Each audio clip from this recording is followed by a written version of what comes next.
Good day, Internet. We are Chavez and Valko, the key to immigration solutions. My name is Benjamin Hamilton. I'm a senior associate attorney here at the firm. With me, as always, is associate attorney Andrew Craven. Andrew, how's it going today? Going good. How are you, Ben? I am sufficiently caffeinated for our discussion today. That is what matters. So, if you see our smiling faces, that we are going to be talking about all things related to employment immigration. And today we have a sort of, I would say, fairly narrow topic discussing the H-2A. So if you're interested in the H-2B, we have another video on that. But today we're discussing the H-2A. Andrew, give us the general description.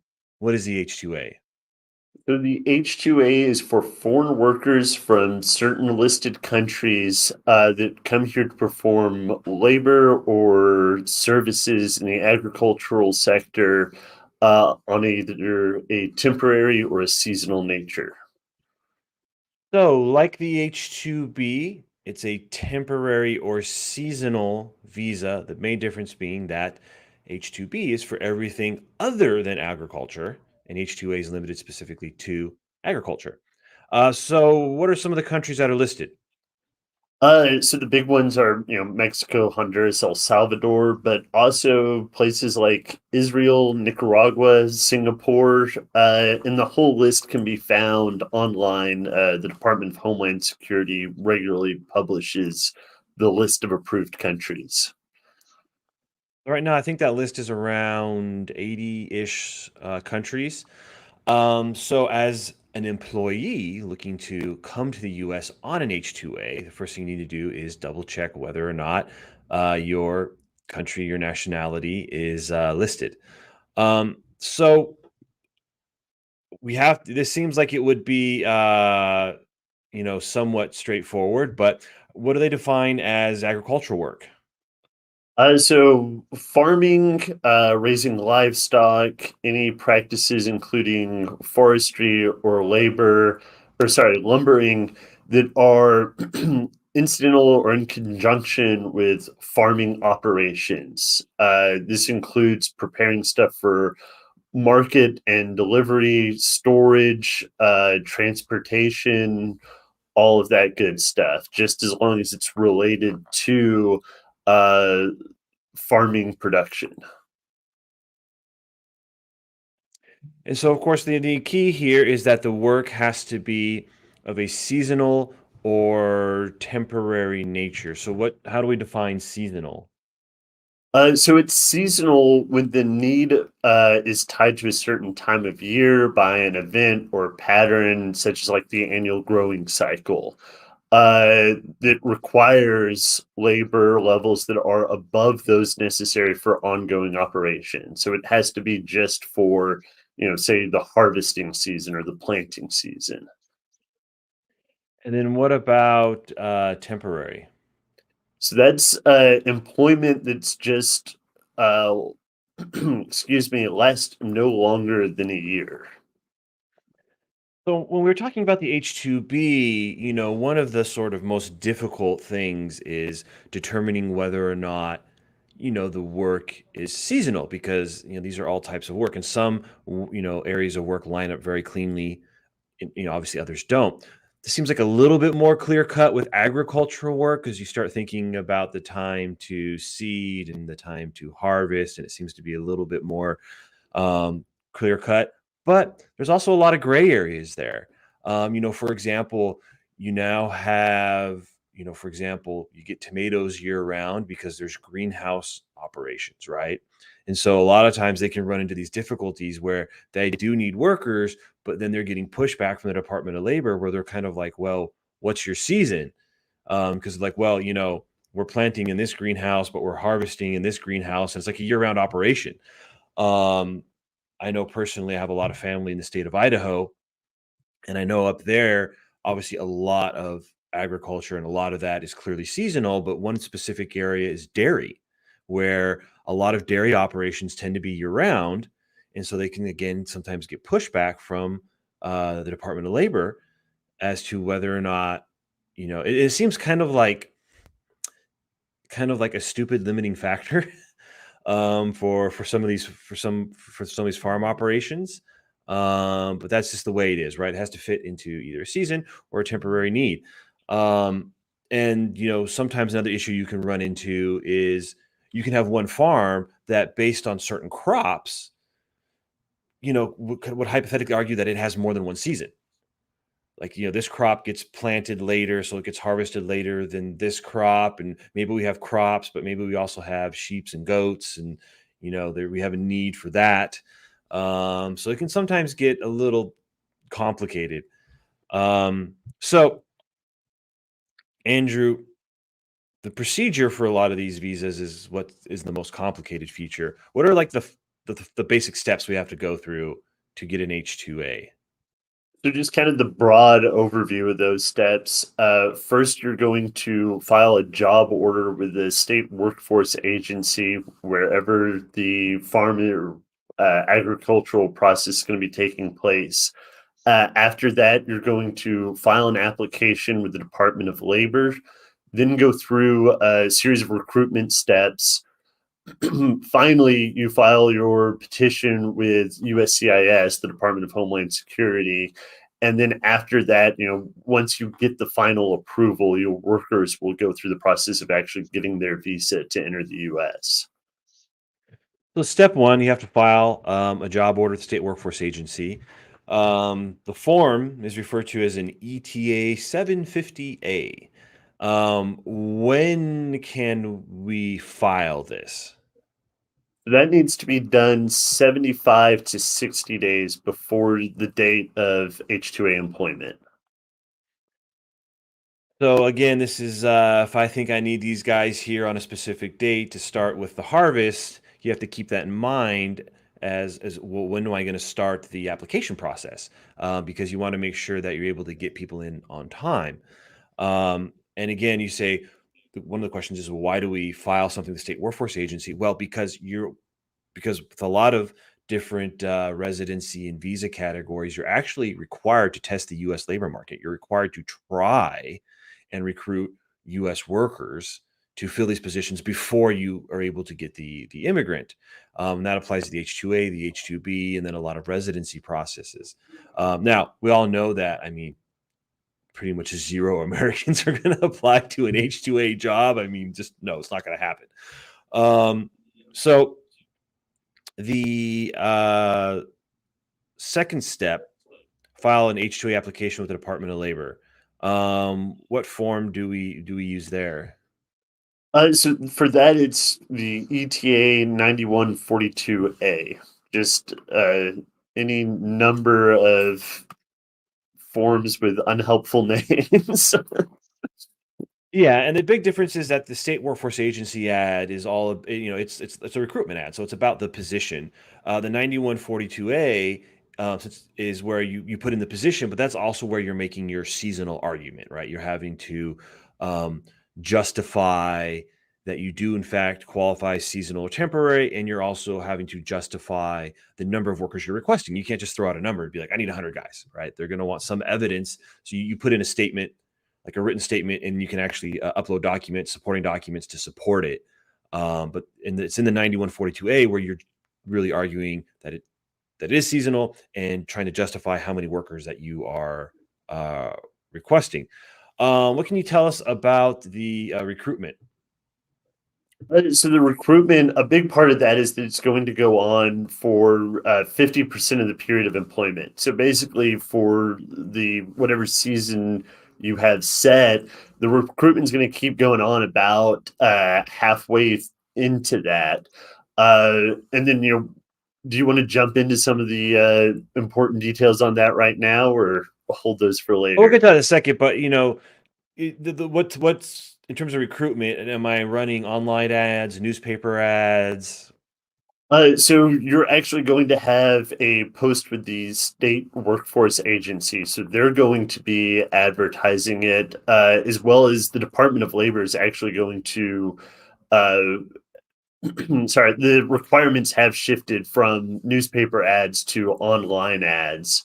And ultimately you do have Wait, to. are you telling me the Department of Labor actually updated something or better stated, modernized something? Are you kidding me? Yes, which the only part that gets to me about that is that they haven't made the same change for some of the higher level jobs in the perm process. Well, they haven't updated the perm process. They haven't updated it for H-2Bs, which still require newspaper ads, only H-2As. Again, having family in Idaho, they would always comment that they knew when it was the H-2A season because they would get the newspaper and it would have like 10 extra pages in it. It'd be way thicker because you would have all of these extra ads specifically for H-2As. And you could tell because they have a lot of required language that goes into them. So they tend to be very long ads. They tend to look all the same and have all the same language. And of course, if you have no idea what's going on, you'd open the newspaper and be like, what the heck? Like, why are there, you know, 10 pages of all these ads that look nearly identical? Well, that's because, it's probably coming into the harvest season or it's probably coming into the, where they're seeding. And so they're trying to get these guys. But, it's amazing that to this day that in most places where you're required to do advertising, you're still required to do newspaper ads, which is insane. But in the H2A field, hey, guess what? I guess they've modernized a little bit. They've updated it. It's online. Um, and then you have to, once you get through the Department of Labor, right, you get essentially a certification from the Department of Labor. Then you finally go to USCIS, which is, immigration, and you're able to submit your application. So obviously, here's kind of a random question. So when you submit your application to USCIS, are you like naming out all these dudes that you think you're going to be bringing? I mean, are you listing 100 guys? So you actually have options there, but generally you're going to name a number of guys that you want from where, and the form allows for that sort of ambiguity. Yeah, so for most people, the actual individual doesn't pop up as part of the process until the last step, right? So USCIS gives you an approval notice. You can then send a copy to all of the actual guys you want to hire. So let's say it's 80 guys, and most of them are, let's say, in Mexico. You would send them a copy, and then they would go and apply for the visa. So when you're dealing with the Department of Labor and USCIS, you're usually actually not naming any of these people. There are some exceptions. For example, if there are people who are already here. Like, let's say they're here on an H-2A with another company, and then you're just trying to file a change of employer, bring them over to you. Then in those cases, you will actually name the people. Um, but usually not until the very last step. Um, so moving past the process, digging in a little bit to the requirements, are there any wage specific wage requirements? How much does an H-2A worker have to be paid? Yeah, so just like certain other H's that we've talked about, there are the wage requirements. So ultimately, the employer has to pay the higher of either the adverse effect wage rate, the prevailing hourly wage rate, uh, or the wage rate subject to a collective bargaining agreement, or the state or federal minimum wage. Well, hey, let's play around with this a little bit. I'm just gonna like randomly throw up some stuff here. Andrew, do you know what the adverse wage rate is in Texas? I'm gonna guess. Wait, is this Price is Right rules? Do I have to go under or it's a bust? As close as possible without going over. I'm gonna say 1601 an hour. Wow, you undershot it. For Texas, it's 1303. You can actually just Google the adverse effect wage rates, and it pops up on the DOL website. There's a nice little list here. It's by state. Um, just kind of skimming through it.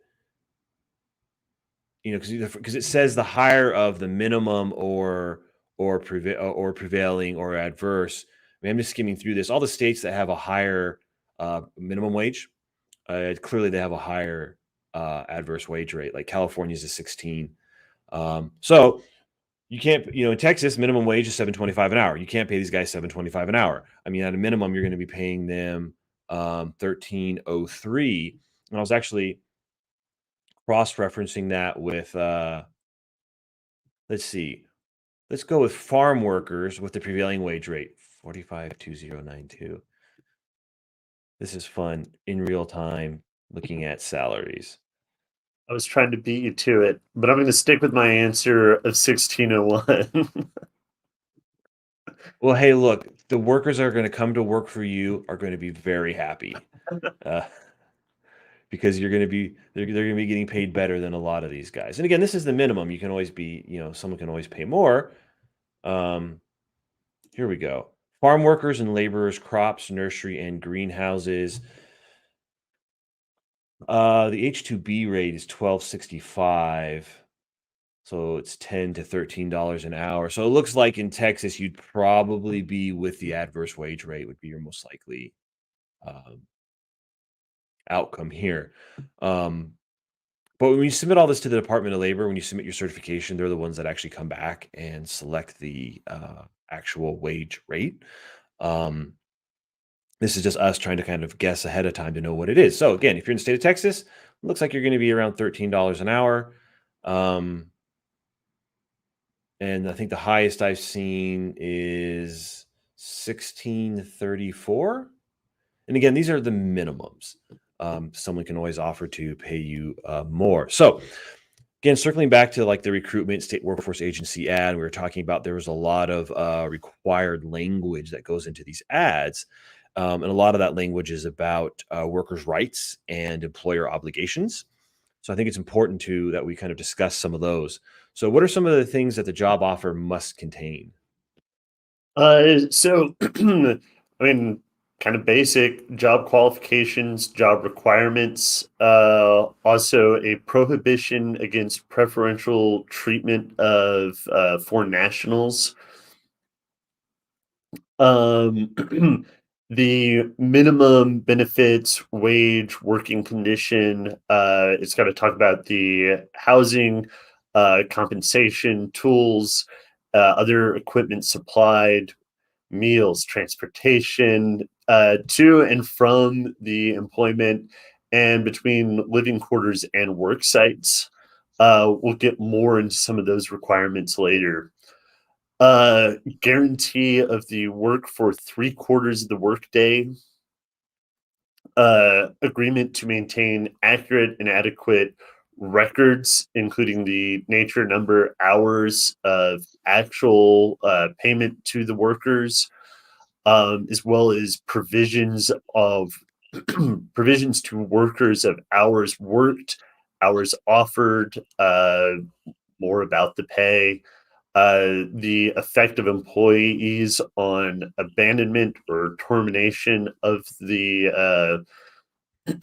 or their work and how that affects the employer's obligation to meet their other requirements. Uh, the employers need to terminate due to contractual impossibility, as well as the deductions to their paycheck and provisions for the written contract for all the employees. So at the end of the day, I mean, it kind of starts out with, hey, you can't discriminate against U.S. persons.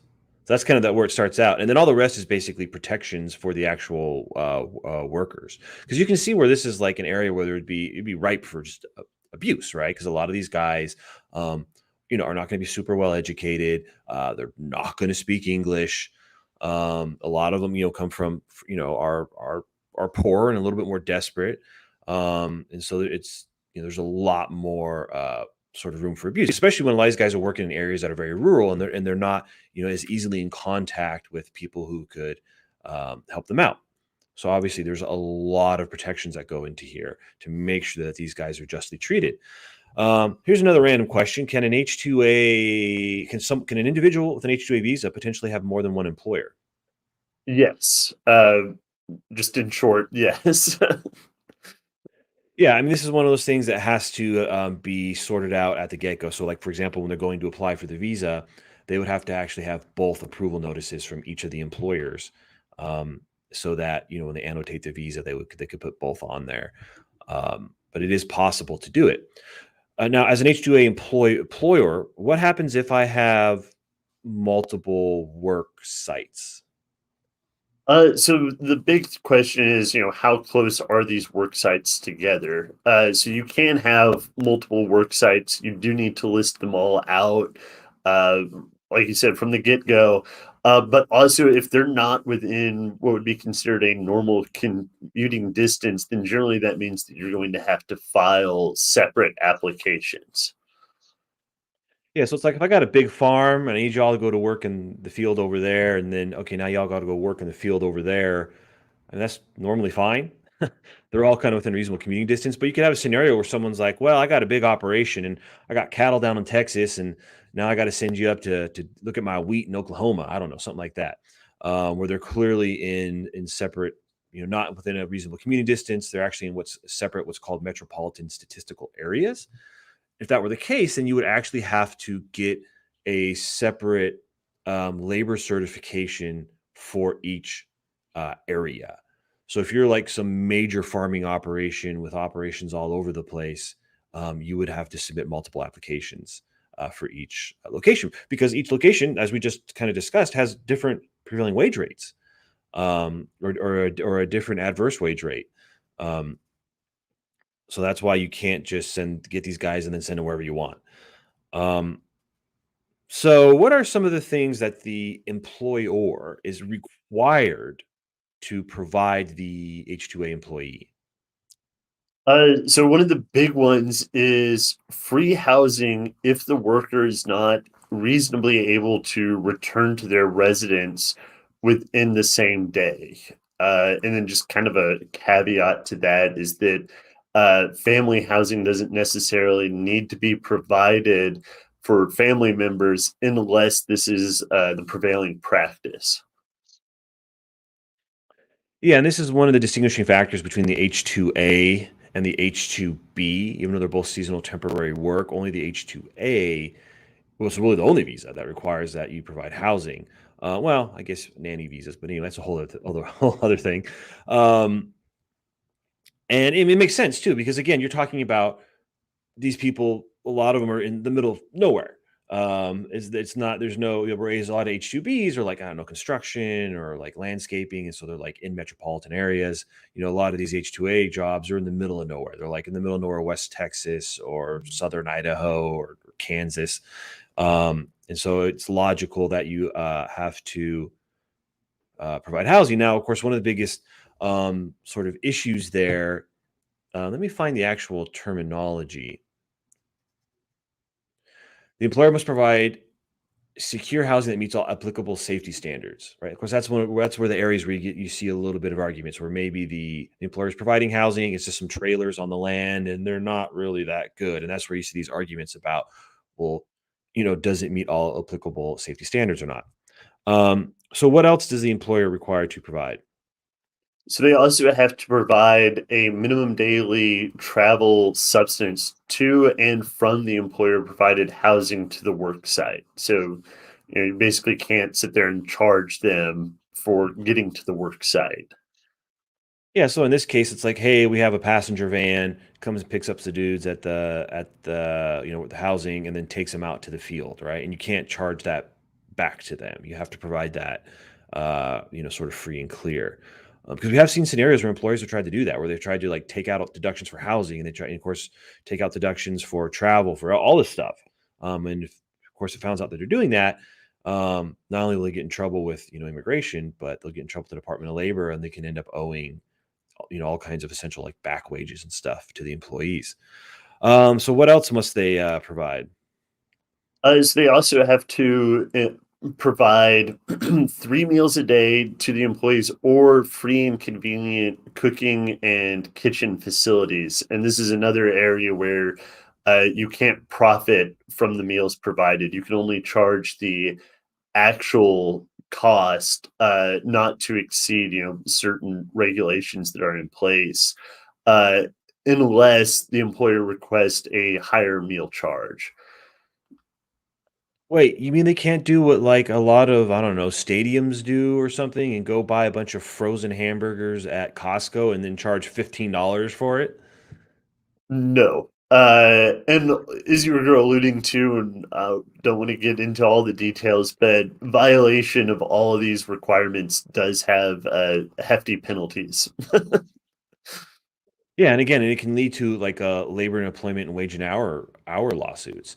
And again, for a lot of those types of lawsuits, the worker status is not relevant.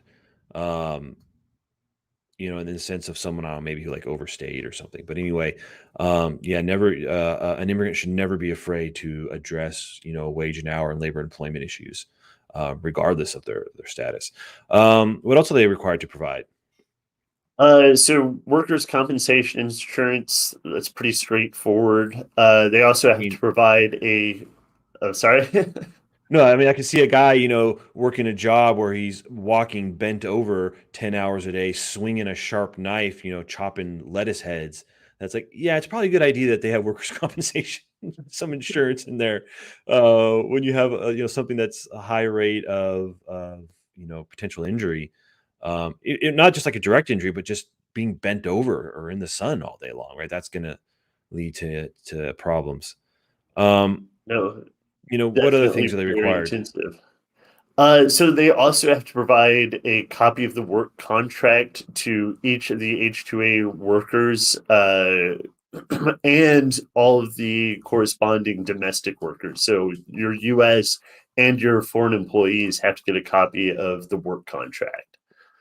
And it has to be usually in their language if they don't speak English too. So they have to get a copy of their contract. And let's see, you got at least one more here. What else is the employer required to provide? So finally, for this list, they have to agree to pay all costs associated with the workers' travel and lodging to and from the place of recruitment to the employer's work site at the most economical and reasonable rate. This does include traveling, meals, necessary lodging, and all of that to obtain the visa so that the worker can enter the U.S. Yeah, so this is actually bringing them from their home country to the US and then back. The employer has to cover all of those costs. So transportation, meals, lodging, and then all the costs related to the visa. So if the employee goes and schedules their visa appointment and pays the visa application fee, which is what, $190? Essentially, when they get to the US, they have to be compensated for that. Um, Can an employer, if they get an approved H-2A period, let's say, I don't know, it's 10 months, can they extend that period? Can the employer extend the period? Yes. So for a short extension, which they cap at 2 weeks, you can just file with USCIS. Anything longer than that, you have to file a request with the Department of Labor, and it actually has to be because of factors outside of the employer's control. A good example is if you can go watch the show on Amazon called Clarkson's Farm.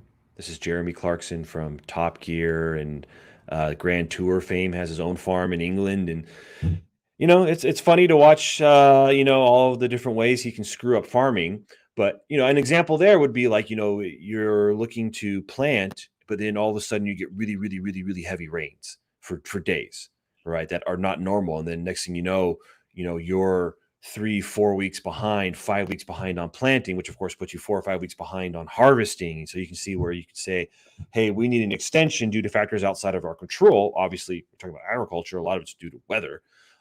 Saying, hey, we need more time. Like this thing ends, but because we planted late, the harvest isn't going to be due for like 3 weeks, and we can't lose all these guys right before the harvest. Um, so there are some exceptions in there.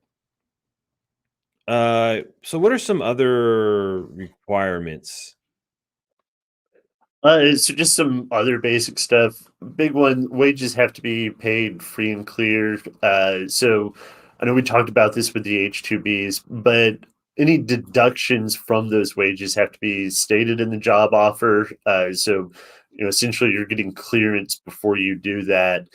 And but any deductions that just aren't stated in the job offer or required by law, so the taxes essentially, then it can't be deducted. Uh, so Yeah, the so like, They can't deduct tools. They can't deduct travel costs. They can't deduct, they can't essentially charge back this stuff to the employee legally. That includes, all the costs associated with getting a labor certification, right? Because you had to run recruitment, you were probably hired a lawyer, and that can be, thousands of dollars, and you can't charge those costs back um, to the employee. Right. So, I mean, like a lot of these other rules, it's really there to just kind of prevent essentially indentured servitude. Like, you can't hire these guys and then recollect everything that you paid them to pay off the lawyer fees or Yeah. anything else. And I mean, there's been some nasty examples. I mean, one was in Houston, out of people out of Vietnam, where they were bringing them here and then charging them back, or having them pay something like $10,000 up front to even get the visa, and then bringing them here, putting 20 guys in just a nasty apartment, but then charging each of them like $800 a month for the housing, driving them to the workplace, and then charging them all for the transportation. Not giving them anything signed or anything in their own language. I mean, it was just nasty. I mean, these guys, what they were doing was wrong. And then when finally some of these guys were able to kind of get out and report what was going on, they started like threatening their families back home. It was a really bad situation. But I mean, this stuff does happen. And that's why all these rules are here. And if you do find yourself in this situation, I mean, the number one thing to do is report it to the Department of Labor. I mean, if you just Google it, you'll find that there are, phone numbers and stuff that you can call to report these types of abuses. And the Department of Labor does take it, extremely serious. And again, they can go after the employer to recoup back wages to the employees, and then also fine the employer and then bar them from using the H-2A or H-2B program in the future. Um, can someone coming on an H-2A bring some dependents with them, like a wife and children? Yes. So, like the other H categories, folks coming here on an H-2A can bring dependents under the H-4 category. Can a dependent spouse work? No. I mean, Can th- I mean, in general, H4, no. I mean, there's a weird exception for H4s related to H1Bs, but anyway, but in general, H4s, no. So you can bring family. I'd have to say that with H2As, that's not as common as, most other visa categories, just because of the being rural and where they're, and the living circumstances. It's not as common, but um, it is possible. So the main thing to understand at the end of the day, another important question. The H-2B, non-agricultural seasonal temporary visas, has a cap, 66,000 per year, divided into two periods. There's the October window and the April window. Does the H-2A have a cap? Absolutely not. Something about us wanting the agricultural industry to survive. Something about us wanting food is really important. Not just food, but relatively inexpensive food means that the H-2A does not have a cap. And throughout the entire pandemic, H-2As were pretty much always exempt from any of the sort of bans or prohibitions or like embassy closings. Like the embassy closed to everyone, but H2, they were still doing H2As because they were considered essential. So they always kind of got preferential treatment because A, food is important, and B, this is the one area where Americans do not want to do these jobs. Like zero, period. They just don't want to do it. So we have to. I mean, this is a critical workforce that we need to be able to bring in and protect. Um, Andrew, do you have any other comments about the H-2A? No, I think we covered it. I do have a question here that seems to have popped up. How long will it take the labor certification if sent in July? So most labor certifications, we're talking about the 9142A, our experience is that those things tend to take a couple of weeks. So you're looking at maybe 3 to 4 weeks. But that could be delayed if you get essentially like a request for evidence, right? They look at your seasonal argument or the demand for the number of people you have, and they have some doubts, or some questions, and so they can actually send an email with requesting additional information. You have a time period in which to respond to that, and then they'll issue their final decision. They don't really post any. The Department of Labor doesn't really post any processing times for a lot of these things, but our experience has been, uh, that it's around 3 to 4 weeks for most of these types of applications. So again, if you're an employer and you have an agricultural business, the H-2A is a way that you can bring in foreign workers, right, for a season, not year round, but for a season or temporary need. Um, Obviously, you're going to have a lot of obligations, and there's a lot of costs associated, right? Because you can't charge back anything to these guys. And of course, if you're a foreigner looking for an opportunity in the U.S., obviously, if you have like a university degree or something, you'd be looking maybe at some other options like an H-1B. But if you're someone who doesn't have that, and you're like, well, what are my options?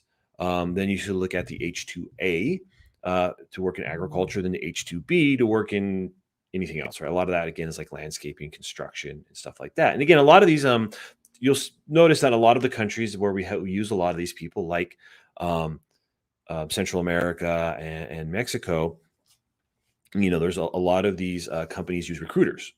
So it's not uncommon to see these recruiters going around these areas trying to find people. Most of these jobs do not require any experience. Really, the only thing they require is essentially a clean criminal record and a clean immigration record, in order to get the visa. But other than that, most of these H-2As and H-2Bs just require a willingness to work hard, because most of these are not easy jobs. That's why we're turning to the outside to staff them, but we are very grateful for the people who do them. This is again not easy work. Me having grown up in California, spent a lot of time in Idaho. I mean, driving by a lot of these areas, seeing these guys out there in the middle of the summer, stumped over, bent over, pulling stuff out of the ground or hacking stuff, and it's just like, wow, that is just not an easy job at all. Um, but anyway, we thank you for tuning in to our discussion on the H-2A. If you have any questions, let us know. You can go to our website, where you can schedule a consultation, or shoot us an email if you have any questions or comments. Also, we have a great app that you can download called the Law Pilot Guardian. Right, there's a lot of news updates, a lot of useful information, especially regarding know your rights. So obviously, if you're watching this and you're an H-2A employee, right, the Law Pilot Guardian is something great to have on your side. There's also some other functions in there for people that people can use specifically when they run into like ICE, like they're going to be detained. There's some great functions in there. So download the app. The basic app is free. A lot of great functions in there. And then again, stay tuned to our channel. I think we've worked our way through all of our non-immigrant visas, and we're going to start doing immigrant visas. So those are your residency options via employment. But as always, thanks, Andrew. Thanks anyone for watching this video, and we'll see you soon.